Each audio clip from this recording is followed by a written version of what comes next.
ನಮಸ್ಕಾರ ವೀಕ್ಷಕರೇ, ಅಶ್ವವೇಗ ನ್ಯೂಸ್ಗೆ ಸ್ವಾಗತ. ನಾನು Akshata. Prajwal pen drive video ಪ್ರಕರಣಕ್ಕೆ ಸಂಬಂಧಪಟ್ಟಂತೆ ಇಂದು ಪ್ರಜ್ವಲ್ ರೇವಣ್ಣಗೆ ಹೊಳೆ ನರಸೀಪುರಕ್ಕೆ ಕರೆತಂದಿದ್ದಾರೆ. ಹೊಳೆ ನರಸೀಪುರದ ರೇವಣ್ಣ ನಿವಾಸದಲ್ಲಿ ಸ್ಥಳ ಮಹಜರ್ ನಡೆಸಲಾಗ್ತಾ ಇದೆ. ಪ್ರಜ್ವಲ್ ರೇವಣ್ಣ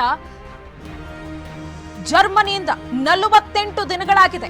ಈಗ ಪ್ರಜ್ವಲ್ ಪೆನ್ ಡ್ರೈವ್ ವಿಡಿಯೋ ಪ್ರಕರಣಕ್ಕೆ ಸಂಬಂಧಪಟ್ಟಂತೆ ಹೊಳೆ ನರಸೀಪುರಕ್ಕೆ ಪ್ರಜ್ವಲ್ರನ್ನ ಎಸ್ಐಟಿ ಕರೆ ತಂದಿದೆ. ಹೊಳೆ ನರಸೀಪುರದ ರೇವಣ್ಣ ನಿವಾಸದಲ್ಲಿ ಸ್ಥಳ ಮಹಜರ್ ಮಾಡಲು ಕರೆತಂದಿದ್ದಾರೆ. ಇನ್ನು ಅಶ್ಲೀಲ ವಿಡಿಯೋ ವೈರಲ್ ಆಗಿರುವ ಪ್ರಕರಣಕ್ಕೆ ಸಂಬಂಧಪಟ್ಟಂತೆ ಈಗ ಎಸ್ಐಟಿ ತನಿಖೆ ಮುಂದುವರೆಸಿದೆ. ಎಷ್ಟು ದಿನ ಎಸ್ಐಟಿ ತನಿಖೆ ಆಗ್ತಾ ಇತ್ತು, ಆದ್ರೆ ಈಗ ಮತ್ತಷ್ಟು ಕಸ್ಟಡಿಯನ್ನ ತೆಗೆದುಕೊಂಡು ಪ್ರಜ್ವಲ್ ಪೆನ್ ಡ್ರೈವ್ ವಿಡಿಯೋ ಪ್ರಕರಣಕ್ಕೆ ಸಂಬಂಧಪಟ್ಟಂತೆ ಹೊಳೆ ನರಸೀಪುರಕ್ಕೆ ಪ್ರಜ್ವಲ್ರನ್ನ ಎಸ್ಐಟಿ ಕರೆತಂದಿದೆ.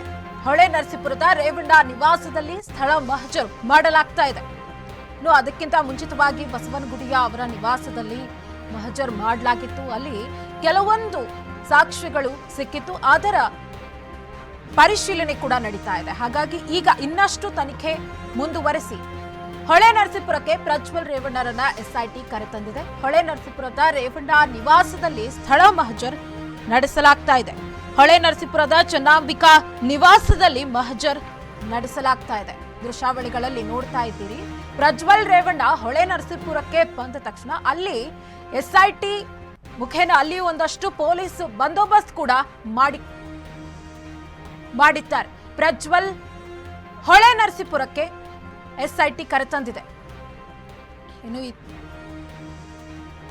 ಇನ್ನು ಇದೇ ವಿಚಾರಕ್ಕೆ ಸಂಬಂಧಪಟ್ಟಂತೆ ನಮ್ಮ ಪ್ರತಿನಿಧಿ ಯೋಗೇಶ್ ಫೋನಿನ ಸಂಪರ್ಕದಲ್ಲಿ ಜಾಯಿನ್ ಆಗಿದ್ದಾರೆ. ಎಸ್ ಯೋಗೇಶ್, ಈಗ ಹೊಳೆ ನರಸೀಪುರಕ್ಕೆ ಪ್ರಜ್ವಲ್ ರೇವಣ್ಣರನ್ನ ಎಸ್ಐಟಿ ಕರೆತಂದಿದೆ. ಯಾವ ರೀತಿಯಾಗಿ ಮಹಜರ್ ನಡೆಯುವ ಕಾರ್ಯ ನಡೀತಾ ಇದೆ ಅನ್ನುವಂಥದ್ರ ಬಗ್ಗೆ ಹೇಳ್ತಾ ಹೋಗ್ತಾ ಇದ್ದಾರೆ. ಅಕ್ಷತಾ, ಈಗಾಗಲೇ ಹೊಳೆನರಸೀಪುರ ರೇವಣ್ಣವರ ನಿವಾಸದಲ್ಲಿ ಪ್ರಜ್ವಲ್ ರೇವಣ್ಣವರನ್ನ ಸರಿಸುಮಾರು 4 ಗಾಡಿಗಳಲ್ಲಿ ಎಸ್ಐಟಿ ಅಧಿಕಾರಿಗಳು ಈಗಾಗಲೇ ಮಹಜರ್ ವಿಚಾರವಾಗಿ ಕರೆತಂದಿದ್ದಾರೆ. ಸುಮಾರು 1 ಗಂಟೆಗಳ ಕಾಲದಿಂದ ಕೂಡ ಪ್ರಜ್ವಲ್ ರೇವಣ್ಣರ ಮನೆಯಲ್ಲಿ ತನಿಖೆಯನ್ನು ನಡೆಸ್ತಾ ಇದ್ದಾರೆ, ಪ್ರಶ್ನೆಗಳನ್ನ ಕೇಳ್ತಾ ಇದ್ದಾರೆ. ಈಗಾಗಲೇ ಪ್ರಜ್ವಲ್ ರೇವಣ್ಣರನ್ನ ಬಂಧಿಸಿದಂತ ಸಮಯದಲ್ಲಿ ಮತ್ತೆ ಸಂತ್ರಸ್ತರನ್ನು ಕೂಡ ಇಲ್ಲಿ ಕರೆತರುವಂತ ಪ್ರಯತ್ನವನ್ನ ಮಾಡಿದ್ದಾರೆ. ಅವರ ಬಂಧಿಸುವ ಸಮಯದಲ್ಲಿ ಇದ್ದಂತ ಲ್ಯಾಪ್ಟಾಪ್, ಸ್ಕ್ಯಾನರ್ ಮತ್ತೆ ಪ್ರಿಂಟರ್ಗಳು ಮತ್ತೆ ಪೆನ್ಡ್ರೈವ್ ಗಳನ್ನ ಕೂಡ ಈಗಾಗಲೇ ರೇವಣ್ಣರ ಮನೆ ಒಳಗಡೆ ತಗೊಂಡೋಗಿದ್ದಾರೆ. ಅವರು ಮತ್ತೆ ಮುಂದಿನ ದಿನಗಳಲ್ಲಿ ಅವ್ರು ಯಾವ ರೀತಿಯ ಒಂದು ತನಿಖೆಯನ್ನ ಮುಂದುವರಿಸ್ತಾರೆ. ಅಷ್ಟಲ್ಲದೆ ಕೂಡ ಈಗಾಗಲೇ ಭವಾನಿ ರೇವಣ್ಣವ್ರಿಗೆ ಮಧ್ಯಂತರ ಜಾಮೀನು ಕೂಡ ಸಿಕ್ಕಿದೆ. ಏನು KR ನಗರ ಕಿಡ್ನಾಪ್ ಕೇಸ್ ನಲ್ಲಿ ಭವಾನಿ ರೇವಣ್ಣವ್ರಿಗೆ ಎಸ್ಐಟಿ ಅಧಿಕಾರಿಗಳು ಅವರಿಗೆ ಒಂದು ಅರೆಸ್ಟ್ ವಾರೆಂಟ್ ಅನ್ನು ನೀಡಿದ್ರು. ಮತ್ತೆ ಅವ್ರು ಬಂದು ತನಿಖೆಗೆ ಸಹಕರಿಸಬೇಕು ಅಂತ ನೋಟಿಸ್ ಕೂಡ ಕೊಟ್ಟಿದ್ರು. ಆದ್ರೆ ಭವಾನಿ ರೇವಣ್ಣವರು ಎಸ್ಐಟಿ ಅವರ ತಲೆಮರೆಸಿ ಹೈಕೋರ್ಟ್ ನ ಮೆಟ್ಟಿನಲ್ಲಿ ಅಲ್ಲಿ ಮಧ್ಯಂತರ ಜಾಮೀನು ತಗೊಂಡು ನಿನ್ನೆ ಅವರು ಎಸ್ಐಟಿ ಅವರಿಗೆ ಕೋರ್ಟಿಗೆ ಹಾಜರಾಗಿರುವಂತ ಪ್ರಸಂಗ ಕೂಡ ನಡೆದಿದೆ. ಈ ನಡುವೆ ಈಗಾಗಲೇ ಪ್ರಜ್ವಲ್ ರೇವಣ್ಣರ ಅಭಿಮಾನಿಗಳು ಹೊಳೆನರಸೀಪುರ ಅವರ ನಿವಾಸದಲ್ಲಿ ಬಂದು ಜಮಾಯಿಸಿದ್ದಾರೆ. ಮತ್ತೆ ಇಷ್ಟೆಲ್ಲ ಕೂಡ ನೋಡ್ಕೊಂಡಂತಹ ಹಾಸನ ಜಿಲ್ಲಾ ಪೊಲೀಸ್ ಇಲಾಖೆ ಈಗಾಗಲೇ ಪ್ರಜ್ವಲ್ ರೇವಣ್ಣರ ಮನೆಯ ಸುತ್ತಮುತ್ತ ಪೊಲೀಸ್ ಬಿಗಿ ಬಂದೋಬಸ್ತನ್ನು ಕೂಡ ಮಾಡಿದ್ದಾರೆ. ಸನ ಓಕೆ, ನಿನ್ನೆ ಭವಾನಿ ರೇವಣ್ಣ ಸಹ ಅವರ ವಿಚಾರಣೆ ಕೂಡ ನಡೀತಾ ಇತ್ತು. 1 ಗಂಟೆಗಳ ಕಾಲ ಮಾತನಾಡಿದ್ದಾರೆ. ಎಲ್ಲ ಅಪಹರಣದ ವಿಚಾರದ ಕುರಿತು ಕೂಡ ಹೇಳಿದ್ದಾರಂತೆ. ನನಗೆ ಇದಕ್ಕೆ ಯಾವುದೇ ಸಂಬಂಧ ಇಲ್ಲ ಅಂತ ಹೇಳಿ ಭವಾನಿ ರೇವಣ್ಣ ಕೂಡ ಈ ರೀತಿಯಾಗಿ ಹೇಳ್ತಿದ್ದಾರೆ. ಏನಿದರ ಅಪ್ಡೇಟ್ಸ್? ಈಗಾಗಲೇ ಭವಾನಿ ರೇವಣ್ಣವರು ಇದಕ್ಕೂ ನನಗೂ ಸಂಬಂಧ ಇಲ್ಲ, ಇದ್ರಲ್ಲಿ ನಾನು ಯಾವುದೇ ರೀತಿಯಾದಂತಹ ಭಾಗಿಯಾಗಿಲ್ಲ ಅಂತ ಹೇಳಿಕೆಯನ್ನ ಎಸ್ಐಟಿ ಅವ್ರ ಮುಂದೆ ನೀಡಿದ್ದಾರೆ. ಆದ್ರೆ ಕೂಡ ಎಲ್ಲೋ ಒಂದ್ ಕಡೆ ಇದು ಭವಾನಿ ರೇವಣ್ಣವರ ಗಮನಕ್ಕೆ ಬರ್ದಲೇ ನಡೆದಿದೆಯಾ ಅನ್ನೋದು ಕೂಡ ಒಂದು ಯಕ್ಷ ಪ್ರಶ್ನೆ ಆಗ್ತಾ ಇದೆ. ಯಾಕೆಂದ್ರೆ ಒಂದೇ ಕುಟುಂಬದಲ್ಲಿ ಇರುವಂತಹವರು ಮತ್ತೆ ಒಂದೇ ಕುಟುಂಬದಲ್ಲಿ ಇರುವಂತ ಎಲ್ಲಾ ಒಂದು ಸದಸ್ಯರಿಗೆ ಯಾವ್ದೇ ಒಂದು ಕಾರ್ಯ ಕೂಡ ನಡೆದ್ರು ಕೂಡ ಅದು ಅವರ ಗಮನಕ್ಕೆ ಬಂದಿರುತ್ತೆ. ಇಷ್ಟಿದ್ರು ಕೂಡ ಯಾಕೆ ಭವಾನಿ ರೇವಣ್ಣವರು ಈ ರೀತಿಯ ಪ್ರಶ್ನೆಯನ್ನು ಕೇಳ್ತಾರೆ? ಸರಿ, ಹಾಗಿದ್ಮೇಲೆ ಅವರು ಇದಕ್ಕೆ ಯಾವುದೇ ರೀತಿ ಸಂಬಂಧ ಇಲ್ಲ ಅಂದ್ಮೇಲೆ ಇಷ್ಟು ದಿವಸ ಯಾಕೆ ಅವ್ರು ತಲೆ ಮರೆಸ್ಕೊಂಡಿದ್ರು? ಮತ್ತೆ ಎಸ್ಐಟಿ ಅವರ ಪ್ರಶ್ನೆಗಳಿಗೆ ಯಾಕೆ ಅವರು ಉತ್ತರವನ್ನ ನೀಡ್ಲಿಲ್ಲ ಅಂತೇಳಿ ಜನರಲ್ಲಿ ಒಂದು ಯಕ್ಷ ಪ್ರಶ್ನೆ ಉಳಿತಾ ಇದೆ. ಇನ್ನು ಪ್ರಜ್ವಲ್ ರೇವಣ್ಣ ಮಹಜರ್ ನಡೀತಾ ಇದೆ. ಏನೆಲ್ಲ ಯಾವ ರೀತಿಯಾಗಿ ಮಹಜರ್ ನಡೆಸ್ತಾ ಇದ್ದಾರೆ? ಪೊಲೀಸ್ ಬಂದೋಬಸ್ತ್ ಯಾವ ರೀತಿ ಇದೆ? ಇದ್ರ ಬಗ್ಗೆ ಹೇಳೋದಾದ್ರೆ ಯೋಗೇಶ್.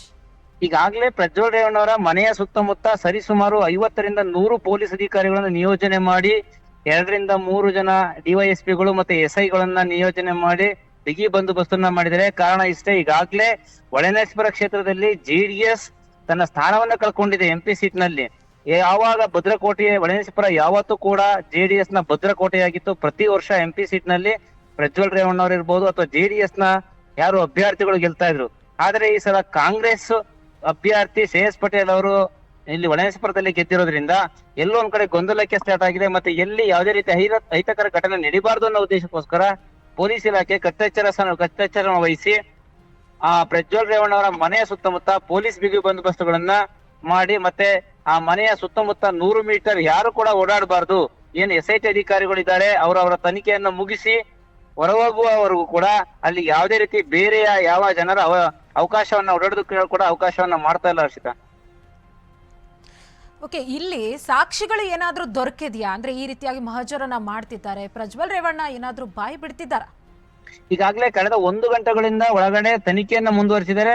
ಆದ್ರೆ ಇನ್ನೂ ಕೂಡ ಯಾವುದೇ ರೀತಿ ಅಪ್ಡೇಟ್ ನಮ್ಗೆ ನೀಡಿಲ್ಲ. ಯಾಕೆಂದ್ರೆ ಸಾಕ್ಷಿಗಳು ಈಗಾಗಲೇ ಸಂತ್ರಸ್ತೆಯನ್ನ ಏನ್ ಅವ್ರ ಮನೆಯಲ್ಲಿ ಕೆಲಸ ಮಾಡ್ತಾ ಇದ್ರು ಅವ್ರನ್ನ ಕರತರೋ ಪ್ರಯತ್ನವನ್ನ ಕೂಡ ಮಾಡಿದ್ದಾರೆ. ಅವರು ಕೂಡ ಪ್ರಜ್ವಲ್ ರೇವಣ್ಣ ಅವರ ಮನೆ ಒಳಗಡೆ ಹೋಗಿದ್ದಾರೆ. ಆದ್ರೆ ಯಾವ ರೀತಿ ತನಿಖೆ ನಡೀತಾ ಇದೆ ಮತ್ತೆ ಅವ್ರು ಯಾವ ರೀತಿ ಉತ್ತರವನ್ನ ಕೊಟ್ರು ಅಂತ ಹೇಳಿ ಅಧಿಕಾರಿಗಳು ಹೊರ ಬಂದ ನಂತರ ಸಹ ನಾವೆಲ್ಲ ತಿಳಿಯಬೇಕಾಗಿದೆ ಅಷ್ಟೇ. ಓಕೆ, ಪ್ರಜ್ವಲ್ ರೇವಣ್ಣ ಈಗ ಹೊಳೆನರಸೀಪುರಕ್ಕೆ 43 ದಿನ ಆದ್ಮೇಲೆ, ಜರ್ಮನಿ ಆದ್ಮೇಲೆ ಮತ್ತೆ ಈಗ ಪಾಪ ಬಂದಿದ್ದಾರೆ. SIT ಕಡೆಯಿಂದ ವಿಚಾರಣೆ ನಡೀತಾ ಇದೆ ಅಂತ ಹೇಳಿ ಈಗ ಹೊಳೆನರಸೀಪುರದಲ್ಲಿ ಸ್ಥಳ ಮಹಜರ್ ಮಾಡ್ತಿದ್ದಾರೆ. ಹಾಗಾಗಿ ಪ್ರಜ್ವಲ್ ಫಾಲೋವರ್ಸ್ ಕಾರ್ಯಕರ್ತರು ಯಾರಾದ್ರೂ ಬಂದಿದ್ದಾರ? ಈಗಾಗಲೇ ಪ್ರಜ್ವಲ್ನ ಕಾರ್ಯಕರ್ತರು ಬಂದು ಮನೆಯ ಸುತ್ತಮುತ್ತ ಓಡಾಡಿ ಮತ್ತೆ ಜಮಾಯಿಸುವಂತ ಪ್ರಯತ್ನವನ್ನ ಕೂಡ ಮಾಡಿದ್ರು. ಅದಕ್ಕೆ ಪೊಲೀಸ್ ಇಲಾಖೆ ಯಾವುದೇ ರೀತಿಯಂತ ಒಂದು ಅವಕಾಶವನ್ನ ಮಾಡಿಕೊಟ್ಟಿಲ್ಲ. ಈಗೇನು ಪ್ರಜ್ವಲ್ ರೇವಣ್ಣ ಅವರ ಹೊಳೆನರಸೀಪುರ ನಿವಾಸದಲ್ಲಿ ತನಿಖೆಯನ್ನು ನಡೆಸ್ತಾ ಇದ್ದಾರೆ, ತದನಂತರ ಇದು ಏನ್ MP ನಿವಾಸಕ್ಕೂ ಕೂಡ ಹೋಗುವಂತ ಚಾನ್ಸಸ್ ಇದೆ, ಅಲ್ಲೂ ಕೂಡ ಮಹಜರ್ ಮಾಡುವಂತ ಚಾನ್ಸಸ್ ಇದೆ. ಹಾಗಾಗಿ ಅಲ್ಲೂ ಕೂಡ ಪೊಲೀಸ್ ವ್ಯವಸ್ಥೆಯನ್ನ ಬಿಗಿ ಬಂದೋಬಸ್ತ್ ಮಾಡಿದ್ದಾರೆ. ಮತ್ತೆ ಪ್ರಜ್ವಲ್ ರೇವಣ್ಣರ ಏನು ಅವರ ಸಹಚರ ಇರಬಹುದು ಅಥವಾ ಅವರ ಅಭಿಮಾನಿಗಳು ಕೂಡ ಮನೆಯ ಸುತ್ತಮುತ್ತ ನಿಂತು ಮುಂದೆ ಏನಾಗ್ತಾ ಇದೆ ಅಂತ ಹೇಳಿ ನೋಡ್ತಾ ಇದ್ದಾರೆ. ಇದು ಯಾವುದಕ್ಕೂ ಕೂಡ ಅಹಿತಕರ ಘಟನೆ ನಡೆದಂಗೆ ಪೊಲೀಸ್ ಇಲಾಖೆ ಈಗಾಗಲೇ ಬಿಗಿ ಬಂದೋಬಸ್ತ್ ಮಾಡಿದೆ ಅಷ್ಟೇ. ಓಕೆ, ಧನ್ಯವಾದಗಳು ಯೋಗೇಶ್ ತಮ್ಮೆಲ್ಲ ಮಾಹಿತಿಗಳಿಗಾಗಿ.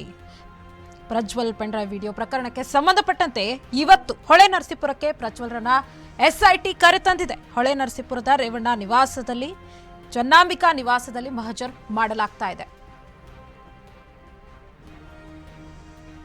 ಇನ್ನು ಇಲ್ಲಿ ಏನೆಲ್ಲ ಸಾಕ್ಷಿಗಳು ದೊರಕಬಹುದು, ಪ್ರಜ್ವಲ್ ರೇವಣ್ಣ ತನಿಖೆಗೆ ಯಾವ ರೀತಿ ಸ್ಪಂದಿಸಬಹುದು, ವಿಚಾರಣೆ ಮಾಡಿದಾಗ ಏನೆಲ್ಲ ಉತ್ತರ ಕೊಡಬಹುದು, ಪ್ರತಿಯೊಂದಕ್ಕೂ ಮಾಹಿತಿ ಮುಂದಿನ ದಿನಗಳಲ್ಲಿ ಗೊತ್ತಾಗಲಿದೆ.